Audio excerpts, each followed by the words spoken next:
Honorable Raksha Mantri Shri Rajnath Singh Ji.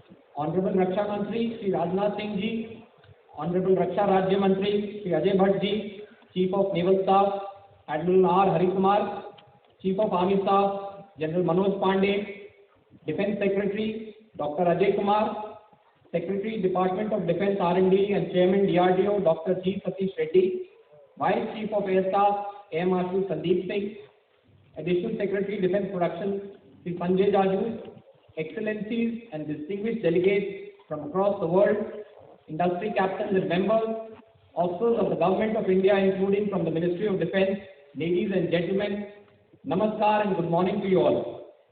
It is my proud privilege to host the proceedings for the first edition of AI Dev 2022 Artificial Intelligence in Defence, yet another path-breaking and landmark initiative of the Ministry of Defence.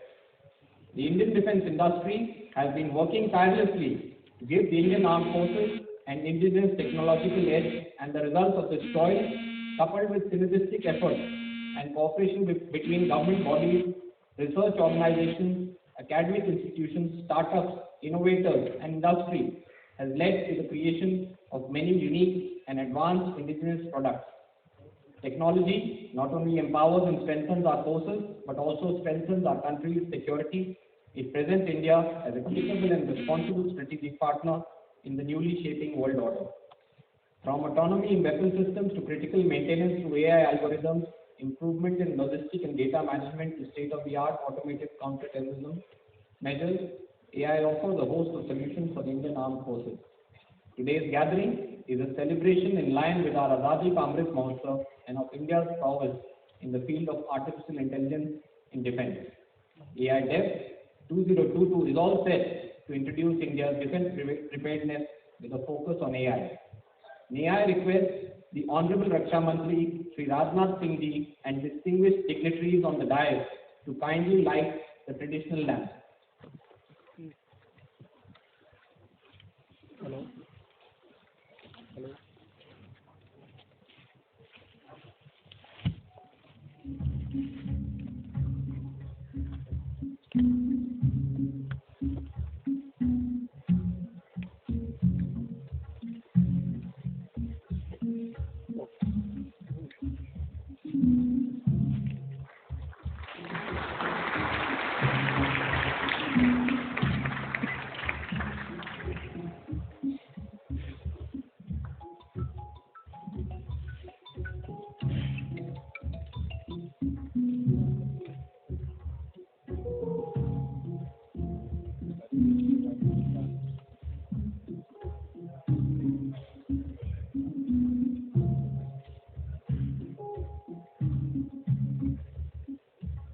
As the lamp eradicates darkness, so is the influence of knowledge on the human race, and thus the ceremony on stage of this forum couldn't be more relevant. Thank you, Honorable Raksha Mantri Ji and distinguished dignitaries on the dais. We pray that the audience with us today, both in person and through the digital medium from across the country and the world, will carry the flame of AI Dev to greater heights. May I now invite the Defence Secretary, Dr. Ajay Kumar, to convey the welcome remarks.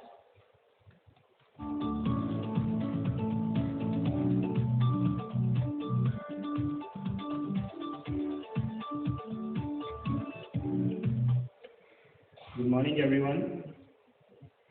Is it okay if I speak in Hindi?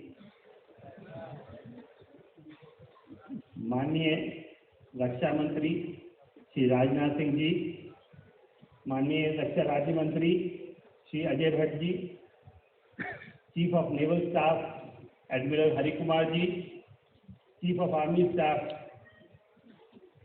Shri general Manoj Pande ji, vice chief of air staff air marshal Sandeep Singh ji, secretary defence R&D and chairman DRDO doctor Satish Reddy, additional secretary defence production Shri Sanjay Jaju, यहाँ पे उपस्थित senior ambassadors, senior officers, service officers, industry leaders, startup और मेरे प्रिय college से आए हुए छात्राएं जिन्होंने AI डिफेंस हैकेथॉन में पिछले 2 हफ्तों में बहुत बड़ी संख्या में AI में रुचि दिखाई है और उसमें भाग लिया है, उनमें से कुछ लोगों को हम लोग यहाँ पे आमंत्रित कर पाए हैं। सबसे पहले आप सभी लोगों का इस मंच पे स्वागत है।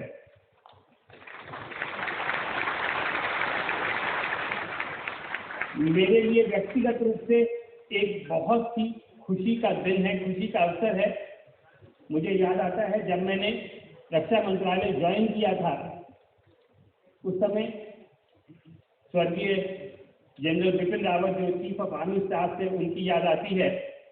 उनसे चर्चा हो रही थी और क्योंकि मैं मिनिस्ट्री ऑफ इलेक्ट्रॉनिक्स और IT से आया था, तो उन्होंने मुझसे अनुरोध किया कि वो आर्मी के सभी जनरल्स के लिए एक AI के ऊपर मैं उनको एक प्रेजेंटेशन करूं। यहाँ पे कुछ लोग शायद इसमें उपस्थित हो जो उस भाषण में थे, और उस भाषण के बाद ये तय किया गया कि हमें रक्षा के क्षेत्र में आर्टिफिशियल इंटेलिजेंस की महत्व को सभी लोग समझते थे, उसको कैसे ही एक सुनियोजित तरीके से तेजी से कैसे हम रक्षा के क्षेत्र में ला पाए।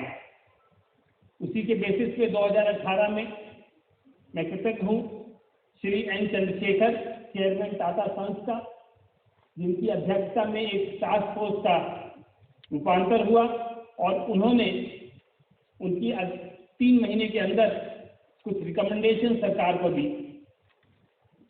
उन रिकमेंडेशन के बेसिस पे एक डिफेंस आर्टिफिशियल इंटेलिजेंस काउंसिल माननीय रक्षा मंत्री जी की अध्यक्षता में बनी और सभी सर्विसेज, सभी डिफेंस PSUs, DRDO और इंडस्ट्रीज को मिल के कैसे काम करना है इस क्षेत्र में तय किया गया। पिछले 3 साल या उससे भी कम में मुझे बहुत खुशी है कि इन सभी ऑर्गेनाइजेशन से हमने स्टार्टअप्स को और इंडस्ट्री को इस क्षेत्र में पहले भी आगे काम करते देखा है, लेकिन आज बड़ा गर्व होता है देखते हुए कि हमारी सर्विसेज में, हमारी डिफेंस PSUs में और DRDO तो पहले से भी इस क्षेत्र में काम कर रहा था, सबने मिलके बहुत ही शानदार तरीके से आज जो हम 75 प्रोडक्ट्स का लॉन्च कर रहे हैं उनको तैयार किया है।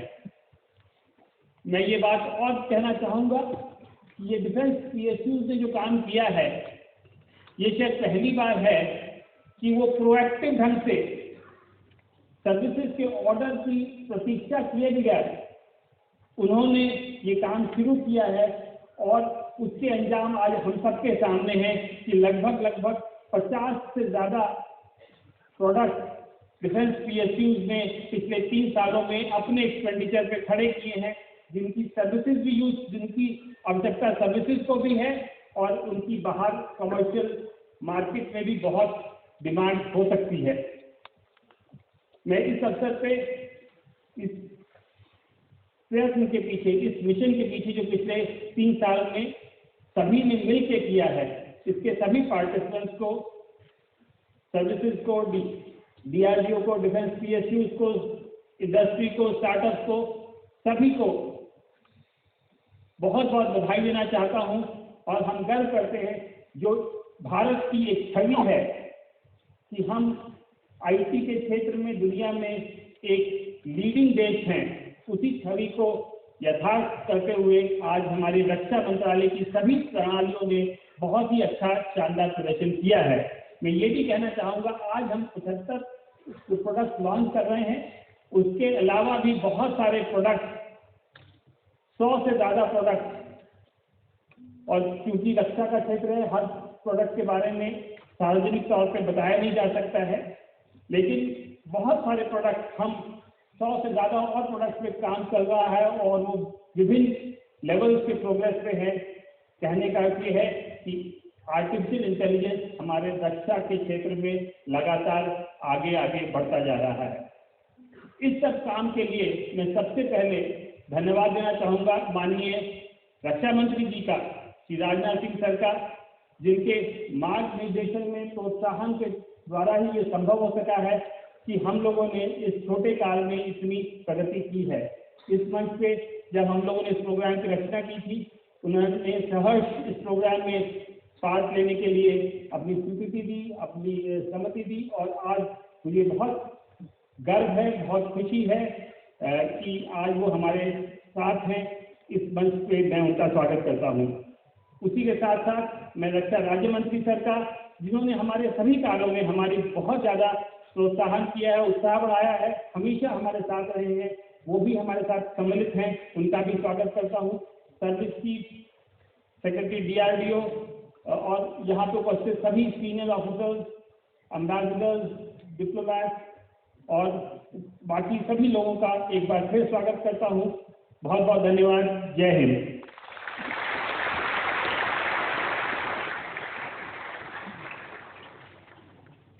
Thank you, sir, for a comprehensive capture and captivating welcome address. I would like to report to the dignitaries on the dais that not only is the hall packed and people are standing, but we also had to put the spillover of the audience into hall number 5, which is also packed, sir. So everybody is eager to witness the proceedings. We would now like to showcase a short film capturing the essence of AI Dev 2022 with a glimpse into India's AI preparedness in defense.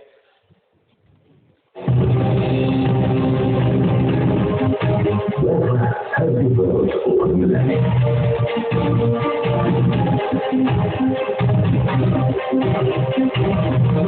With time, weaponry has become more sophisticated. Strategies have become more focused. Armies have grown in number. And in the 21st century, the biggest advantage lies in the hands of those that master artificial intelligence.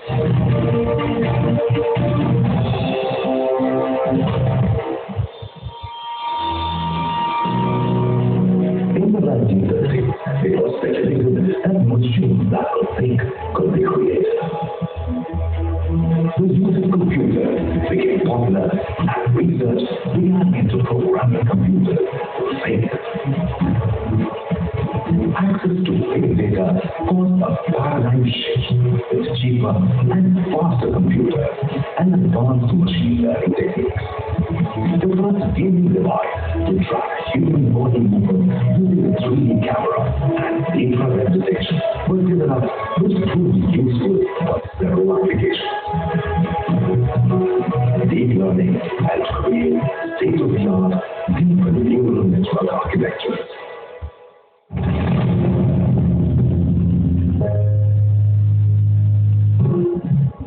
In 2018, a task force was set up for strategic implementation of AI within Indian defense. With the integration of AI into Indian defense strategy, the use of extensive AI infrastructure and the leveraging of data and data governance. This led to the setting up of Defense AI Council and Defense AI Project Agency. We want India to become a global hub for AI.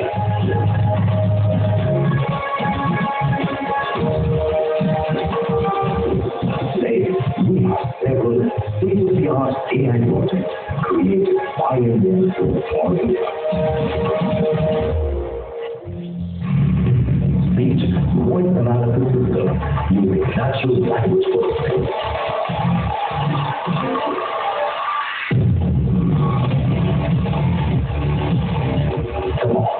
Control, computer intelligence, verbally and with common improvement.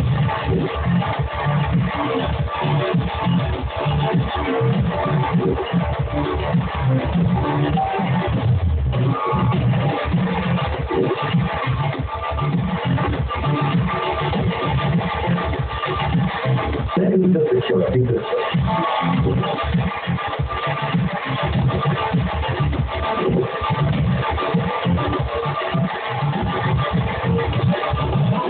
Confidence of data analytics. Manufacturing and maintenance.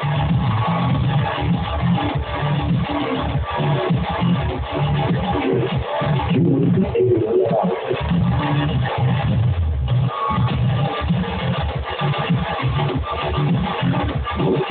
Logistics and supply chain management.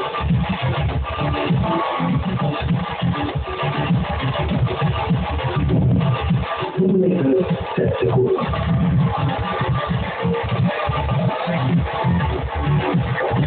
Intelligence monitoring system.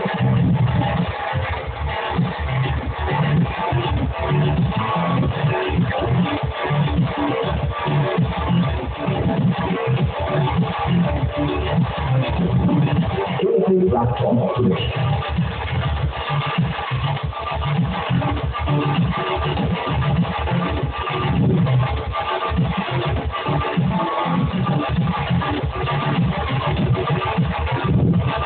Process flow automation for large systems.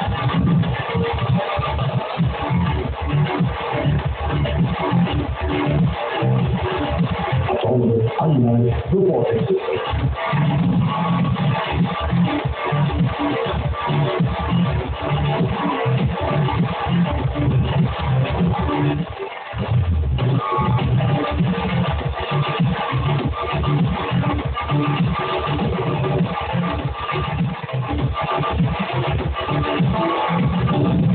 Lethal autonomous weapon systems.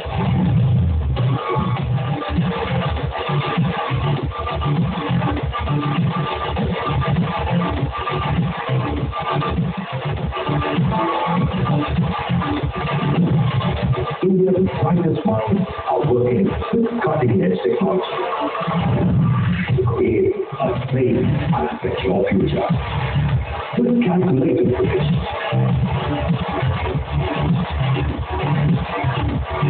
Autonomous monitoring and intelligent solutions. India is not million. India is future focused. India is AI ready. 75 state-of-the-art AI projects. 75 years of Azadi Ka Amrit Mahotsav.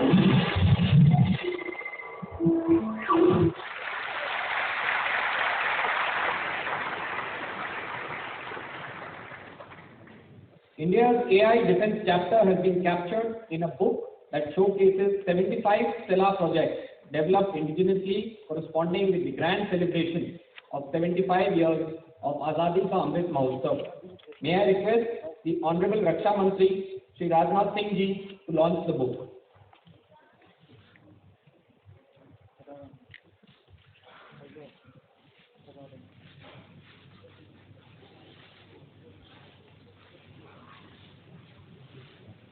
This launch also marks the launch of the e-book.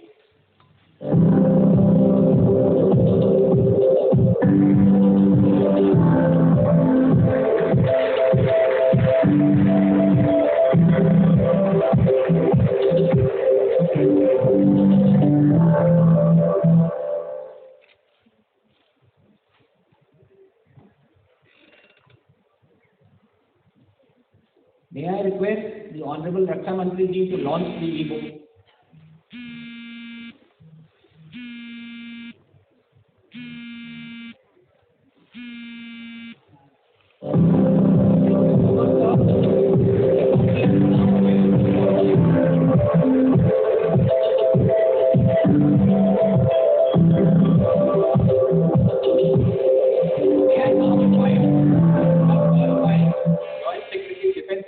Production, Department of Defense Production, to take forward the proceedings of launching AI products and the Raksha Niryat Ratna Awards 2021-22.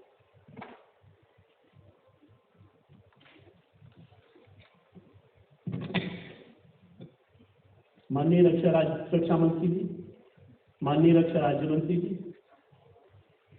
DISE पे बैठे सभी गणमान्य अतिथि और hall में उपस्थित सभी अतिथिगण, आज सबसे पहले हम 3 मार्केटेबल प्रोडक्ट्स का लॉन्च करेंगे माननीय रक्षा मंत्री के हाथों से।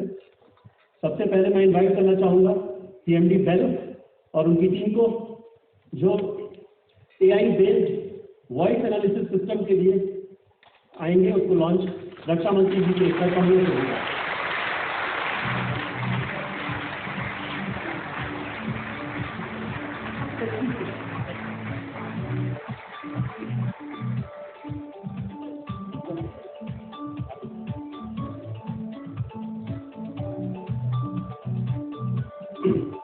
Sir, Bharat Electronics Limited has developed a state-of-art artificial intelligence-enabled voice analysis system that takes voice interface of various languages and analyzes them in no time.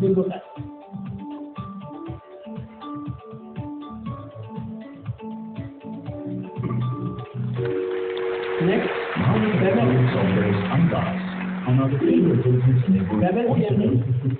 The key features are voice removal and voice activity detection, speaker identification, language identification, voice transcription, language translation, gender identification, keyword spotting, continuous speech conversion, speech enhancement, dialect identification, speaker diarization. The system can help communicate intelligence agencies for analyzing intercept data.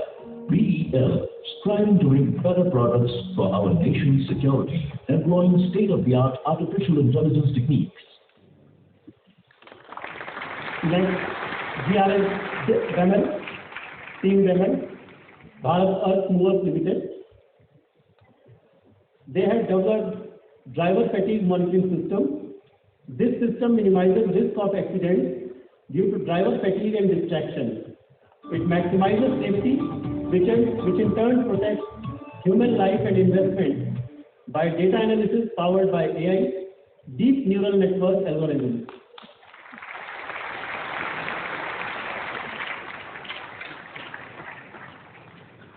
AI-based driver fatigue monitoring system, jointly developed by BEML and Abdul Media Tech Private Limited, Bangalore.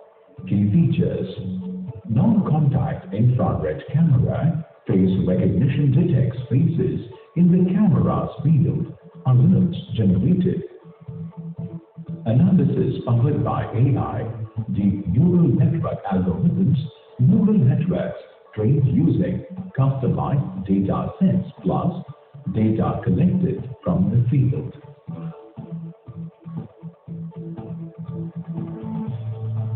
Next, GRSE, Garden Reach Shipbuilder.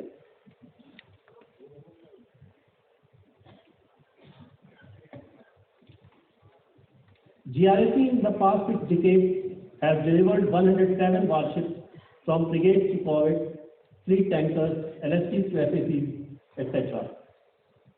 In its journey towards digitization, strengthening operations and building efficiency, GRSE team in collaboration with IIT Kharagpur has developed an AI-enabled non-destructive testing system to replace manual inspection, thus reducing human dependency, time of evaluation and inconsistency.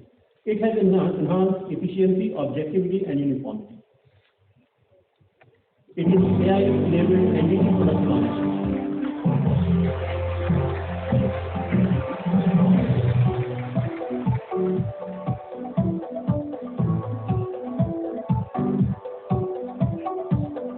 Now I would like to invite our exporter of Indonews and Bharat Electronics Limited may come here the stage.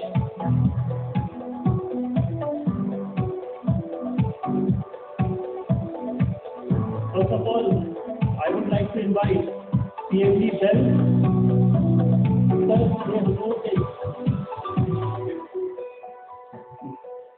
ये हम लोग के sir 2021-22 के top exporters हैं, जिनको रक्षा मंत्री द्वारा पुरस्कृत किया जा रहा है। इनका जो है DPSU कैटेगरी में 2000 करोड़ से ज़्यादा का एक्सपोर्ट हुआ है इस साल। इसमें एक सर्टिफिकेट और एक मेमेंटो पुरस्कार के रूप में दिया जा रहा है। पीएमडी मिसेस आनंदी रामालिंगम और उनके टीम ये अवार्ड रिसीव कर रहे हैं। माननीय रक्षा मंत्री को करता हुआ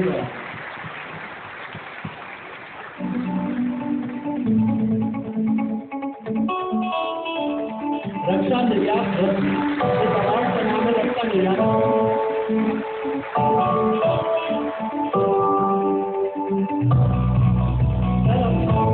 प्राइवेट इंडस्ट्री कैटेगरी में इंडो एमआईएल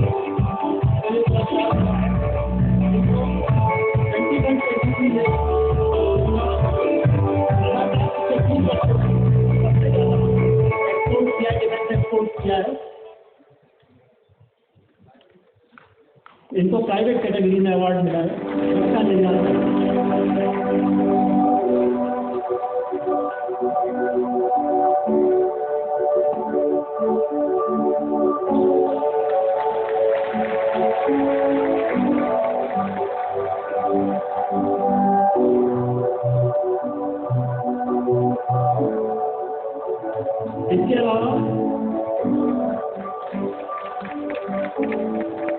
इसके अलावा 3 अवार्ड हमारे स्टूडेंट्स को दिए जा रहे हैं।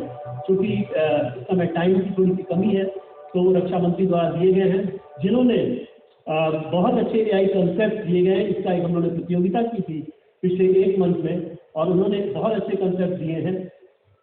उनके नाम मैं यहाँ पढ़ देता हूँ। Mister Glen Herman, miss Neeja Sujata, mister Venkatesh, इनको अवार्ड बाद में दिए जाएंगे। मैं उन स्टूडेंट्स को आमंत्रित करता हूँ। सबसे पहले ग्लेन हरमन थी, इनको रक्षा मंत्री द्वारा पुरस्कृत किया जा रहा है। इनके कंसेप्ट जो इन्होंने एआई के क्षेत्र में दिए हैं,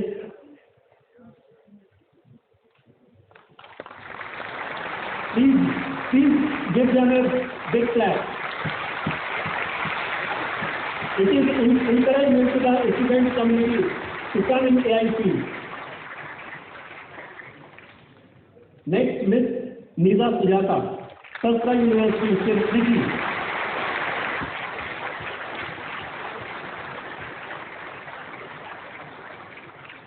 Next, Mr. Venkatesh, Shastra University, Trichy, Tamil Nadu.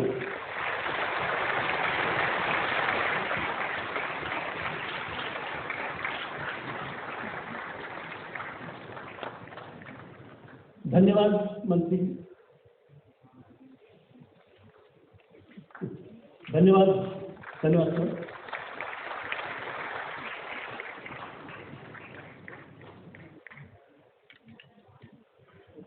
Many congratulations to the winners, ladies and gentlemen. It is now my privilege to invite the Honorable Raksha Mantri, Shri Rajnath Singh Ji, to address the first ever edition of AI Dev 2022.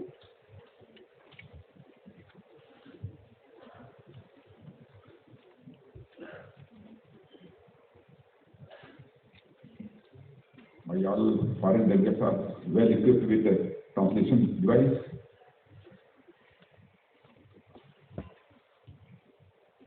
हमारे रक्षा राज्य मंत्री Shri Ajay ji Bhatt, chief of naval staff admiral R Hari Kumar, chief of army staff general Manoj ji Pande, defence secretary and secretary defence production doctor Ajay Kumar, doctor ji Satish Reddy, secretary DRDO, air marshal Sandeep Singh, vice chief of air staff Shri Sanjay Yadav, additional secretary defence production, government of India and ministry of defence, ये सभी official, diplomats from around the world, industry leaders, young entrepreneurs और budding academicians, delegates from around the world, मेरे media के मित्रगण, देवियों और सज्जनों, आज ये डिफेंस मिनिस्ट्री द्वारा आयोजित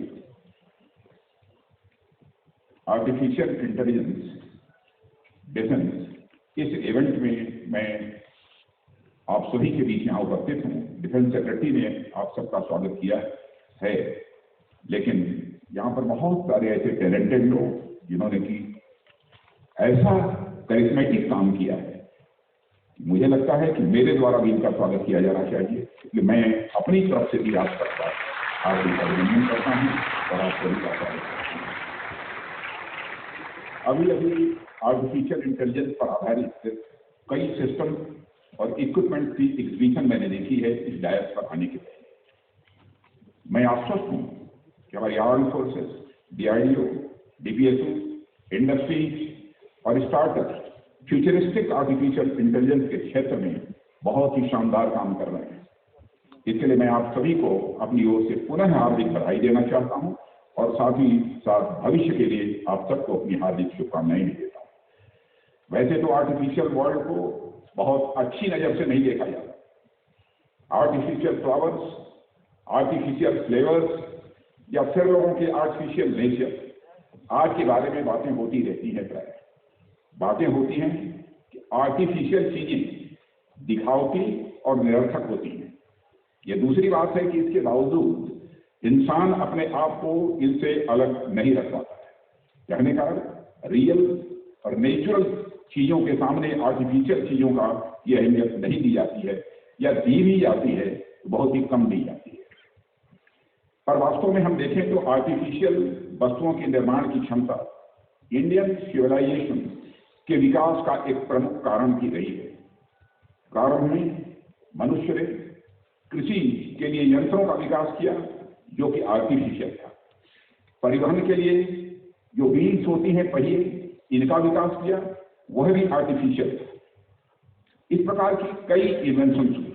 इसी प्रकार से अनेक प्रकार की दवाएं हैं, कार है, हवाई जहाज है और इसी तरह की बहुत सारे अन्य मशीनें भी हैं जिन्होंने सभ्यता को आगे बढ़ाने में मदद की, और सारी की सारी लगभग आर्टिफिशियल ही है।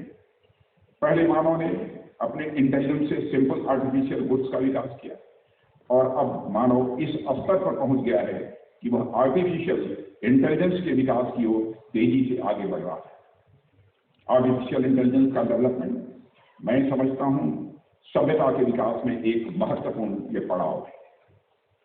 साथियों, अरेबियन नाइट्स के किस्सों में हमने फ्लाइंग कारपेट के बारे में सुना है जो मन के इशारों से उड़ती थी।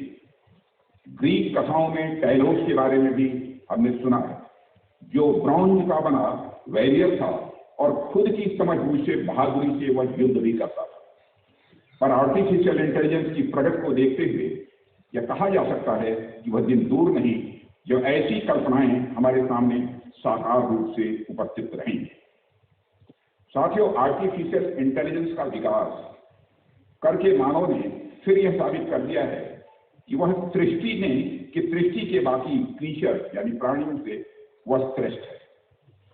अब तक ज्ञात इतिहास में देखा गया है कि बाकी जीव जंतु नेचर द्वारा दिए गए मस्तिष्क और गुणों का श्रेष्ठ उपयोग करने में भले सक्षम है, पर उन गुणों के आधार पर न्यू कैपेबिलिटीज को क्रिएट करने में वह सक्षम नहीं है। पर मानव ने अपने विकास के क्रम में यह शक्ति अर्जित की है कि वह संचित ज्ञान को यूज करके न्यू कैपेबिलिटी डेवलप या क्रिएट करने में सक्षम होता है। वह नई चीजें सोच भी सकता है, उसे अभिव्यक्त भी कर सकता है और अपनी अभिव्यक्ति को सहेज कर रखने के लिए तमाम यंत्रों का वह आविष्कार भी कर सकता है। और अब तो इंसान एक कदम और आगे बढ़ गया। अब वह केवल नॉलेज के क्रिएशन या रिप्रोडक्शन ही नहीं, बल्कि नॉलेज को क्रिएट करने वाले ब्रेन और इंटेलिजेंस को क्रिएट करने की दिशा में बहुत ही आगे बढ़ चुका है। आर्टिफिशियल इंटेलिजेंस का विकास इसका एक बड़ा प्रमाण है और मानवता के विकास की दिशा में यह निश्चित ही एक बड़ा, और केवल बड़ा ही नहीं मानता बल्कि मैं एक क्रांतिकारी कदम मानता हूँ। साथियों, इस एग्जीबिशन को मैं ह्यूमन इंटेलिजेंस और आर्टिफिशियल इंटेलिजेंस की ताकत के महत्वपूर्ण कॉम्बिनेशन के तौर पर देखता हूँ।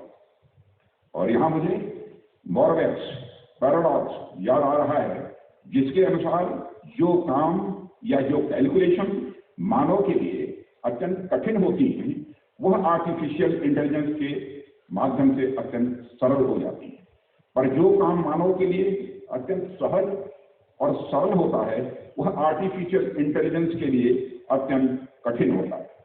जैसे बड़ी सी बड़ी मैथमेटिकल कैलकुलेशन करना, जो मानव के लिए कठिन कार्य है, आर्टिफिशियल इंटेलिजेंस के लिए ये चुटकियों का, और एक छोटे बच्चे की चेतना और संवेदना उसमें नहीं आ सकती, या फिर आर्टिफिशियल इंटेलिजेंस एनेबल्ड इक्विपमेंट के लिए एक बच्चे की तरह उछल कूद कर सीढ़ियां चढ़ने का कार्य भी यह अत्यंत दुरूह है, कठिन। यानी मानव के पास चेतना संवेदना यह है, तो आर्टिफिशियल इंटेलिजेंस के बड़े से बड़े मैथमेटिकल, लॉजिकल और एनालिटिकल टास्क पूरे करने की कैपेसिटी, इन सब का जिक्र मैं यहाँ क्यों कर रहा हूं? कहना मैं ये चाहता हूं कि मानव की चेतना और आर्टिफिशियल इंटेलिजेंस की क्षमता दोनों मिलकर ऐसा रोल प्ले कर सकते हैं जो अब तक सोचा भी नहीं गया है, और यह कॉम्बिनेशन डिफेंस सेक्टर में आमूलचूल परिवर्तन ला सकता है। हमें इस पर सोचने और काम करने की भी जरूरत है। साथियों, आज शायद ही कोई ऐसा क्षेत्र हो जहां पर कि आर्टिफिशियल इंटेलिजेंस की भूमिका न हो, शायद ही ऐसा कोई है। मेडिकल सेक्टर में देखें तो आज आर्टिफिशियल इंटेलिजेंस का इस्तेमाल कॉम्प्लेक्स मेडिकल और हेल्थ केयर डाटा के एनालिसिस और प्रेजेंटेशन में बखूबी किया जा रहा है। नई नई मेडिसिन और डिस्कवर करने के लिए रिसर्च एंड डेवलपमेंट में आर्टिफिशियल इंटेलिजेंस का उपयोग हो रहा है। एग्रीकल्चर सेक्टर में भी देखें तो artificial intelligence system overall harvest quality improve करने में सहायक हो रहे हैं, जिसे प्रिसीजन एग्रीकल्चर के नाम से जाना जाता है। आर्टिफिशियल इंटेलिजेंस टेक्नोलॉजी फार्म्स में, प्लांट्स में डिजीज, पेस्ट और पुअर न्यूट्रिशन डिटेक्ट करने में भी सहायक हो रही है। इसी तरह ट्रेड, कॉमर्स, ट्रांसपोर्ट और अन्य अनेक क्षेत्रों में आर्टिफिशियल इंटेलिजेंस अपनी बहुत ही अहम भूमिका निभा रहा है। मुझे बताया गया है कि लंदन के एक चर्च और जापान के क्योटो में स्थित कोदाइजी टेम्पल में आर्टिफिशियल इंटेलिजेंस एनेबल्ड रोबोट्स लोगों को धर्म का पाठ पढ़ा रहे हैं। ऐसे में हमारा डिफेंस सेक्टर भी इससे अछूता कैसे रह सकता है? साथियों, रक्षा क्षेत्र में आर्टिफिशियल इंटेलिजेंस के आगमन से बड़े बदलाव हो रहे हैं। अब तक जहां युद्धों में मानव की पूरी भागीदारी होती रही है, वहीं आर्टिफिशियल एप्लीकेशन की सहायता से ऐसे नए ऑटोनोमस वेपन्स और सिस्टम्स का विकास हो चुका है जो ह्यूमन कंट्रोल के बिना भी अपना लक्ष्य भेजने में और दुश्मन के इस्टेब्लिशमेंट को नष्ट करने में पूरी तरह से सक्षम है। Artificial intelligence enabled military devices बड़ी मात्रा में डाटा को इफिशिएंटली संभालने में भी सक्षम है। ट्रेनिंग और सिमुलेशन को भी आर्टिफिशियल इंटेलिजेंस के प्रयोग से बेहतर बनाया जा रहा है, जो सोल्जर्स की ट्रेनिंग में बहुत ही सहायक भी सिद्ध हो रहा है। आने वाले समय में ऑगमेंटेड और वर्चुअल रियलिटी टेक्नोलॉजी का प्रयोग भी इफेक्टिव तरीके से किया जा सकेगा, ऐसा मेरा विश्वास है।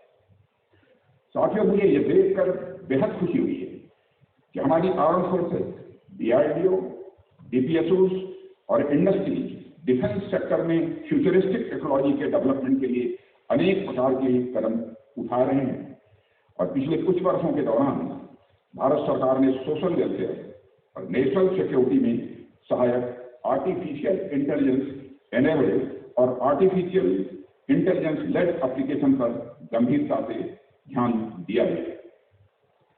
इस दिशा में रक्षा मंत्रालय के डिपार्टमेंट ऑफ डिफेंस प्रोडक्शन ने वर्ष 2018 नेशनल सिक्योरिटी और डिफेंस के लिए आर्टिफिशियल इंटेलिजेंस के एप्लीकेशन की स्टडी के लिए एक टास्क फोर्स गठन करने जैसी महत्वपूर्ण एक पहल की थी।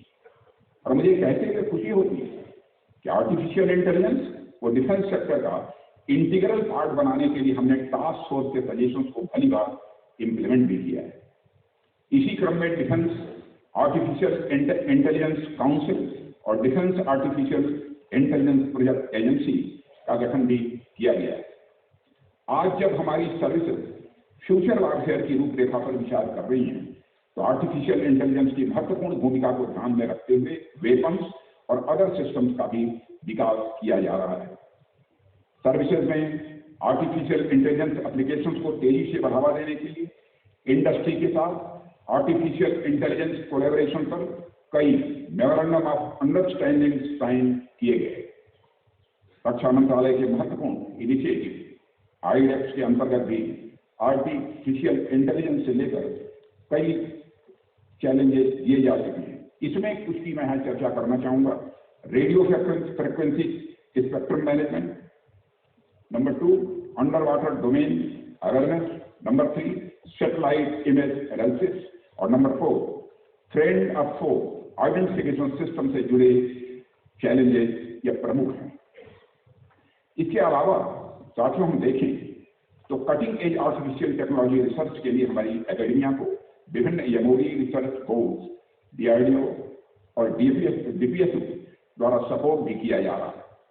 डीआरडीओ द्वारा टेक्नोलॉजिकल डेवलपमेंट फंड प्रोजेक्ट्स और डेयर टू ड्रीम इस कंटेस्ट के माध्यम से आर्टिफिशियल इंटेलिजेंस के क्षेत्र में प्रगति के यानी प्रोग्रेस के प्रयास किए जा रहे हैं। इसलिए देश भर में अनेक defence industry academia centre of excellence स्थापित किया है, जिसमें से कई सेंटर के चार्टर में आर्टिफिशियल इंटेलिजेंस प्रमुखता से शामिल है। इसी तरह के अनेक प्रयास मंत्रालय द्वारा किए जा रहे हैं जो कि डिफेंस सेक्टर में आर्टिफिशियल इंटेलिजेंस एप्लीकेशन को बढ़ावा देने के लिए आवश्यक है। साथियों, हमारे यहाँ remote piloted unmanned aerial vehicle आदि में आर्टिफिशियल इंटेलिजेंस एप्लीकेशंस के इनकॉर्पोरेशन की शुरुआत भी की जा चुकी है और हमें इस दिशा में और आगे बढ़ने की जरूरत है, जिससे हम ऑटोनोमस वेपन सिस्टम्स को डेवलप कर सकें। और मैं समझता हूं हमारे डिफेंस सेक्टर में आर्टिफिशियल इंटेलिजेंस और बिग डाटा एनालिटिक्स जैसे टेक्नोलॉजी का टाइमली इन्फ्यूजन ये बहुत ही महत्वपूर्ण है, ताकि हम टेक्नोलॉजिकल कर्व के कहीं पीछे न रह जाएं और सर्विसेज के लिए टेक्नोलॉजी का अधिक से अधिक लाभ उठाने में हम सक्षम हों। साथियों, आज यहाँ पर पब्लिक सेक्टर के साथ इंडस्ट्री, स्टार्टअप्स, आज के रिप्रेजेंटेटिव्स एक साथ यहाँ पर मौजूद हैं। मेरा आप सबसे आग्रह है कि आप आर्टिफिशियल इंटेलिजेंस टेक्नोलॉजी के क्षेत्र में पूर्ण आत्मनिर्भरता के बारे में आप सोचें, फर्म कन्विक्शन के साथ सोचें। मैं आप सबसे अपील करना चाहता हूँ।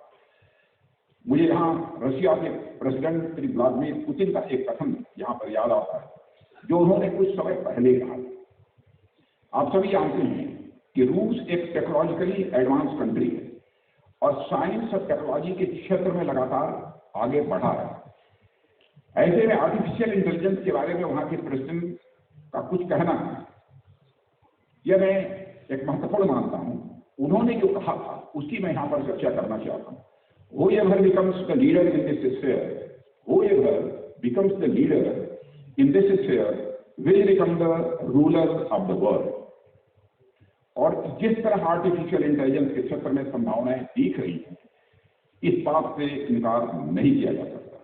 लेकिन यह भी मैं कहना चाहूंगा, भारत दुनिया का रूलर नहीं बनना चाहता। भारत ने तो सदैव वसुधैव कुटुंबकम का संदेश दिया है, the whole world is a family. यह मैसेज भारत ने दिया है, हम इसमें यकीन रखते हैं और पूरी दुनिया को अपना परिवार भारत मानता है और दुनिया पर राज करने की हमारी कभी भी मंशा नहीं रही। पर कोई और देश आकर भारत पर राज करने की न सोचने लगे, इसके लिए हमें अपनी आर्टिफिशियल इंटेलिजेंस टेक्नोलॉजी की कैपेसिटी डेवलप करनी ही पड़ेगी। इसलिए आप सभी से मैं अनुरोध करना चाहता हूं कि आप सभी इस दिशा में रिसर्च एंड डेवलपमेंट की ओर आगे बढ़ें। साथियों, हमें अपने वर्तमान के साथ साथ भविष्य को देखने की जरूरत है। जैसा कि मैंने अभी कहा, रक्षा मंत्रालय हमारे माननीय प्रधानमंत्री के vision making India a global hub for artificial intelligence को साकार करने के लिए अनेक कदम उठा रहा है और हमारी सर्विसेज, डीआरडीओ, डीपीएसओ, स्टार्टअप्स और इंडस्ट्री आदि डिफेंस के लिए इनोवेटिव और इंडिजिनस आर्टिफिशियल इंटेलिजेंस सॉल्यूशन प्राप्त करने की सार्थक प्रयास कर रही हैं और मेरा विश्वास है कि हम इसी तरह आगे बढ़ते रहें तो निश्चित ही आने वाले समय में हम आर्टिफिशियल इंटेलिजेंस के क्षेत्र में दुनिया के अग्रणी देशों में से एक हों। और मैं तो वह स्वप्न देख रहा हूं ताकि आर्टिफिशियल इंटेलिजेंस के क्षेत्र में भारत जल्द से जल्द दुनिया का सबसे अग्रणी देश बन जाए। मैं वह स्वप्न देख रहा हूं।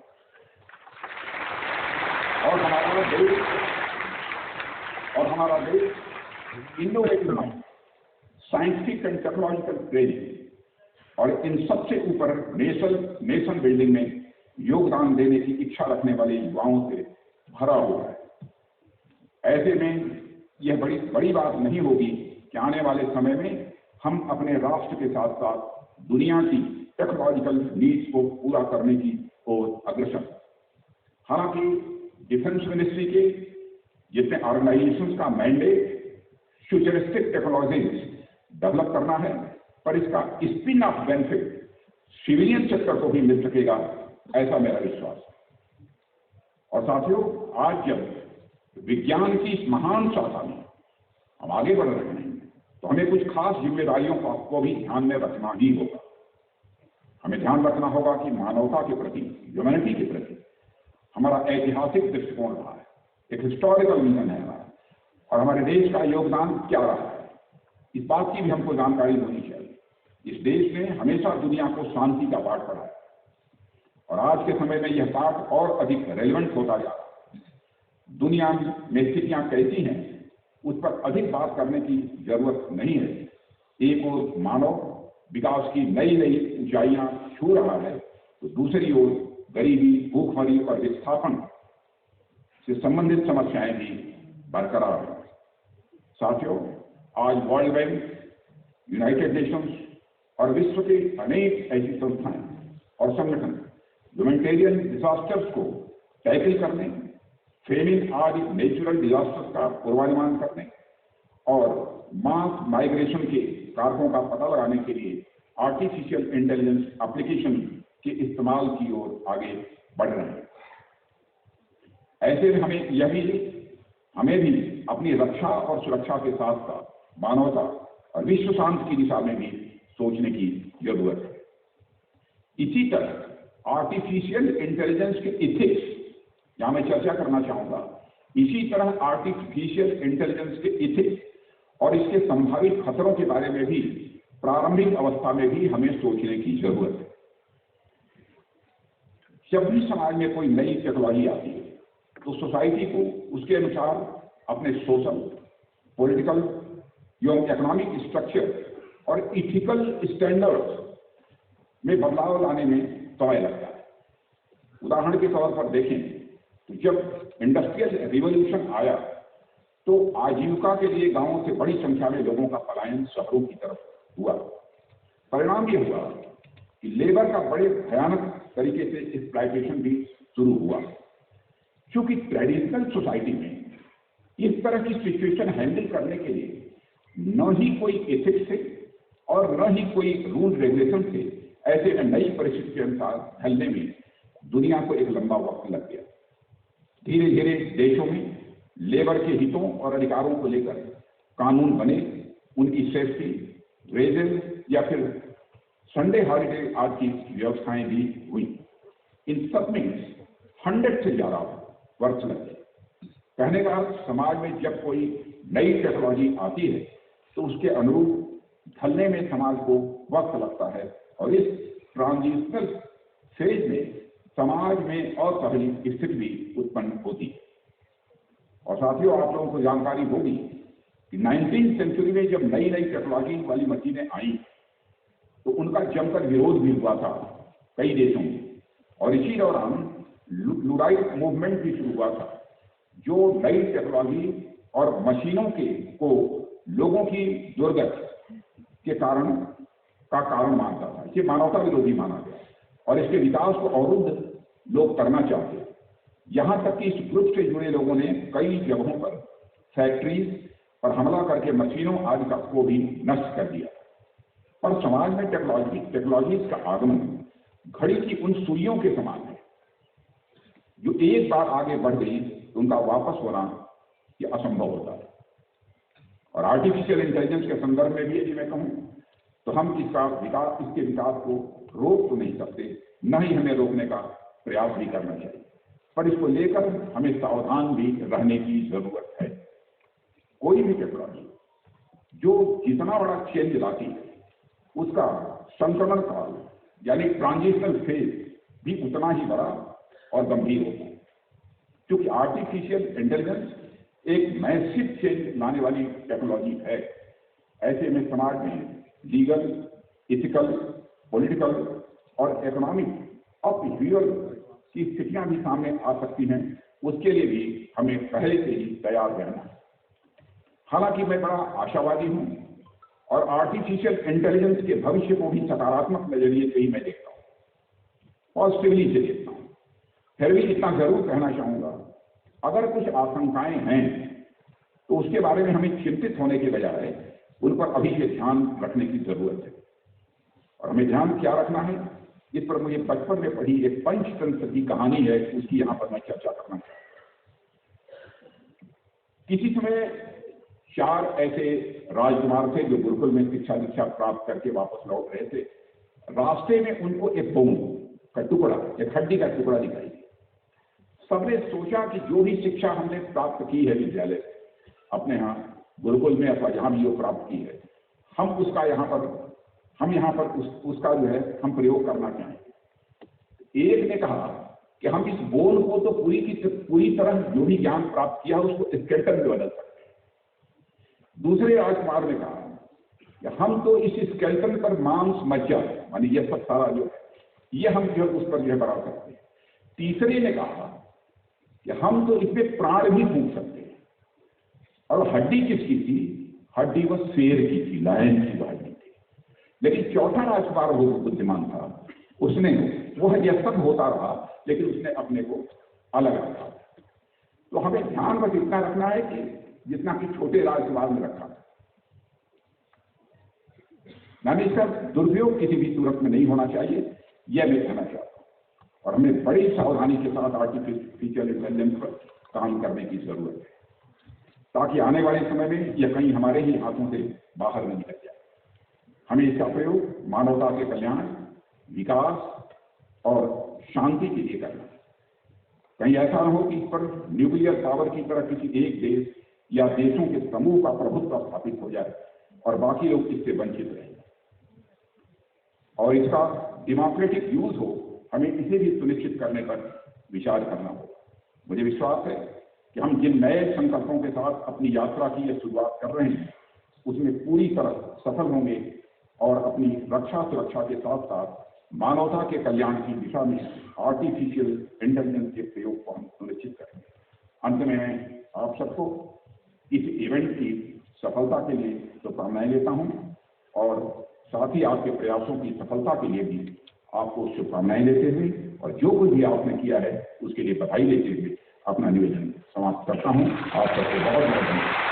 Honorable Raksha Manत्री had a very important commitment that I just quickly, on behalf of all of you, he has given us a birthday gift. He had a birthday yesterday. It's a birthday return gift. I would like to congratulate Honorable Raksha Manत्री for dedicating 75 AI products to the country. And a very happy birthday to you, sir, on behalf of the members of the industry. I'd like to thank our Raksha Rajya Mantri. I'd like to thank our armed forces.